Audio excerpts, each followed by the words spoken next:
Баршаңызға ассалаумағалейкум. Сіздермен бірге қазақ тіліндегі спорт жайлы YouTube арна ERA-X. Видео ұнаса, видеоға лайк басып, арнаға тіркеліп қойыңыздар. Қазақстандық боксшы Айдос Ербосынұлы Нұр-Сұлтан қаласында өткен көшпенділер шайқасы кешінде WBA International, WBA Global және WBC тұжырымдары бойынша орта салмақта Азия чемпионы атағын қорғады. Оның қарсыласы бұрын-соңды жеңіліп көрмеген 31 жастағы ганалық Иса Самир еді. Ербосынұлы техникалық жеңіске жетті. Айқас нәтижесінде Айдос тек атақтарын қорғап қана қоймай, Шыңғыс ханның алтын белбеуіне ие болды. Құрметті қазақстандықтар, мен сіздерді тәуелсіздік күнімен құттықтаймын. Мен кез келген әлем чемпионымен жұдырықтасуға дайынмын, деді Ербосынұлы жекпе-жектен кейін.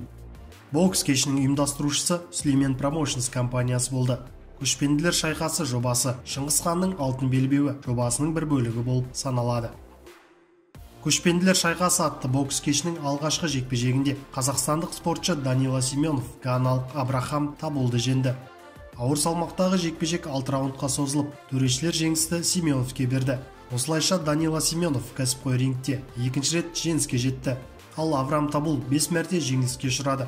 Африка боксшысы өзінің соңғы жекпе-жегінде Қазақстан өкілі Жан Касабутскийден техникалық нокаутпен жеңілген еді. Екінші жекпе-жекте 21 жастағы қазақстандық боксшы Евгений Павлов 28 жастағы филиппиндік Али Лаурелді жеңді. Жеңіл салмақтағы жекпе-жек белгіленген 6 раундқа созылды. Павлов үшінші жекпе-жегін өткізіп жеңіске жетті.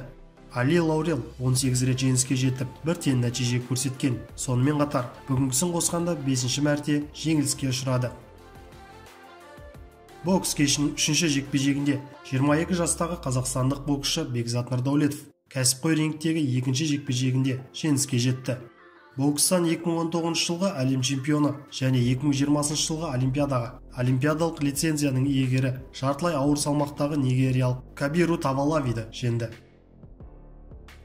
Мадияр Ашкеев жеңіліп көрмеген америкалықпен жекпе-жек алдында салмақ өлшеді. 18 желтоқсан күні қазақ боксшысы Мадияр Ашкеев Лос-Анджелес рингіне бұрын-соңды жеңіліп көрмеген америкалық Чарльз Кануэльмен жұдырықтасуға шығады. Ашкеев пен Кануэль айқасы Ring City бокс сериясының басты жекпе-жегі болмақ. Дазын қазақстандық боксшы Геннадий Головкин мен польшалық былғары қолғап шебері Камил Шереметаның жекпе-жегін көрермендердің қай уақытта көре алатындығын айтты. Ресми ақпарат бойынша Головкин Шеремета жекпе-жегі 19 желтоқсан сенбі күні таңертең Нұр-Сұлтан уақытымен сағат 7:30-да басталады. Бұл жекпе-жекте Геннадий орта салмақтағы IBF және IBO белбеулерін бәске тігеді. Еске сала кетелік, Головкин 2019 жылдың қазанында украиналық Сергей Деревянченконы жеңіп, IBF және IBO белбеулерін қайтарып алған еді. Шеремета осы бокс кешінің андеркардында мексикалық Оскар Кортезді екінші раундта нокаутқа жіберді.